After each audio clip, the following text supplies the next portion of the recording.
गरीब की शादी। शशि की सौतेली माँ ने उसकी शादी की तो बड़े घर में, लेकिन पति कोई काम न करता। आप ससुर जी के साथ काम पर क्यों नहीं जाते? अब हाँ जाऊंगा, लेकिन कल से। आज जरा मैं दोस्तों के साथ घूमने जा रहा हूँ। शशि के 2 बच्चे होते हैं, लेकिन रमेश का हाल वैसा का वैसा ही रहता है। एक दिन, सुनिए ना, बच्चा रो रहा है, इसके दूध के लिए पैसे नहीं है। अरे तो पिताजी से ले लो ना। क्यों? अगर आप में कमाने की क्षमता नहीं थी तो शादी क्यों की? तभी घर आई बड़ी ननद बोल पड़ती है।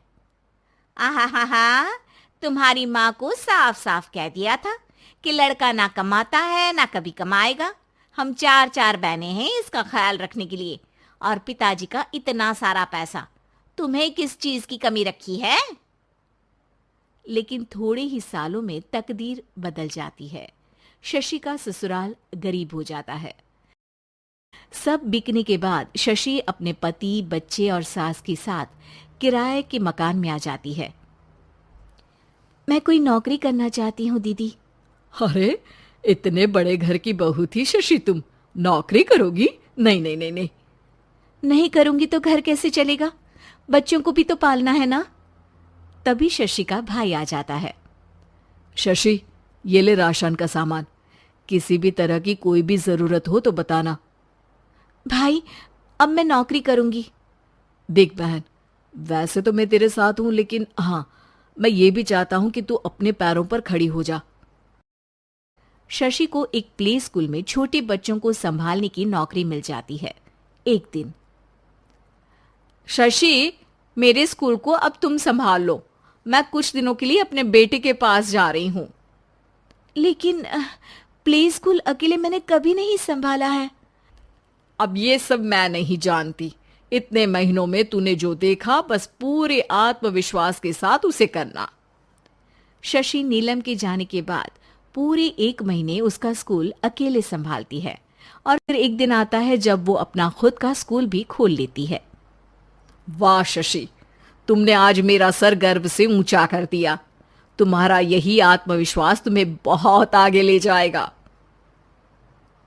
नीलम, बहुत आगे जाने की चाह नहीं है, बस ये छोटा सा स्कूल मेरे बच्चों की अच्छी शिक्षा में मेरी मदद करे, यही मैं चाहती हूँ।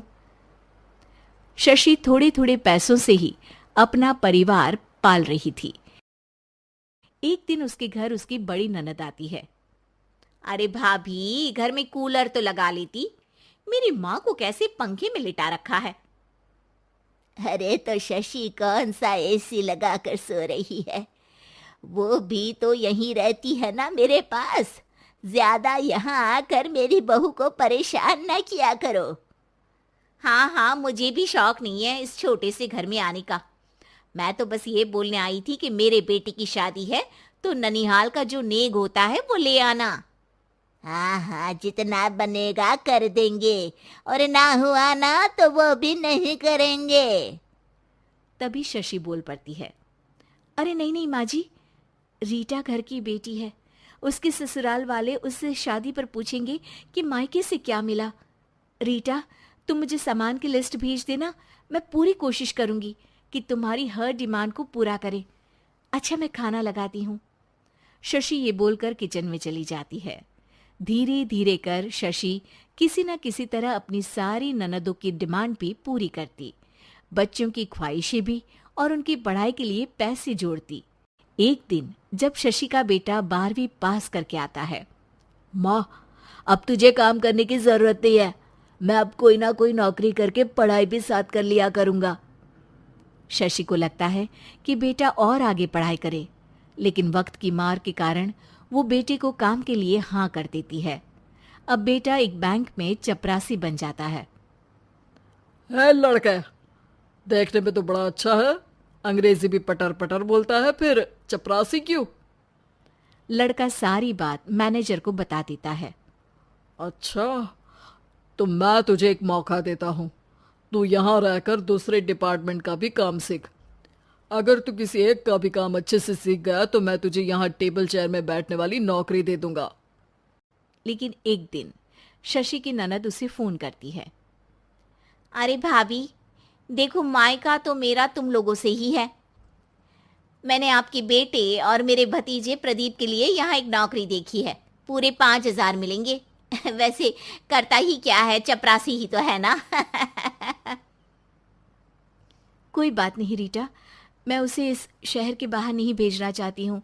बाकी वो शाम को आएगा तो मैं पूछ लेती हूँ। वहीं प्रदीप मैनेजर की बात से खुश हो जाता है और मैनेजर के काम पर ही नजर रखने लगता है। वो उनकी तरह के पेपर पढ़ता, काम करता और आने वाले लोगों की बातें सुनता। एक दिन बैंक में ऑडिट वाले आते हैं।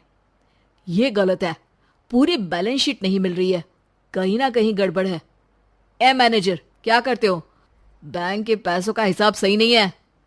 मैनेजर के पसीने छूट जाते हैं। तभी प्रदीप वहां जाता है। अब क्या मैं ये बैलेंस शीट देख सकता हूँ? अरे बेटा मजाक नहीं, जाओ पानी लेकर आओ एक गिलास। प्रदीप मैनेजर को पानी लाकर देता है और फिर ऑडिटर से कहता है, देखिए सर, मैं आपको बता सकता हूँ कि कैसे बैलेंस शीट को आप लोग गलत तरीके से जोड़ रहे हैं। ऐसा बोलकर प्रदीप एक एक कर सारे डाउट क्लियर कर देता है। अरे हाँ, ये तो पॉइंट हमने देखे ही नहीं थे। गुड, कौन है ये बच्चा? तभी मैनेजर बोल पड़ता है, अब हमारे यहाँ अकाउंट में नया आया है। ऑडिटर के जाने के बाद, वाह प्रदीप, आज तो तुमने मेरी नौकरी बचा ली। और आपने भी तो मेरी नई नौकरी लगा दी अकाउंटेंट की।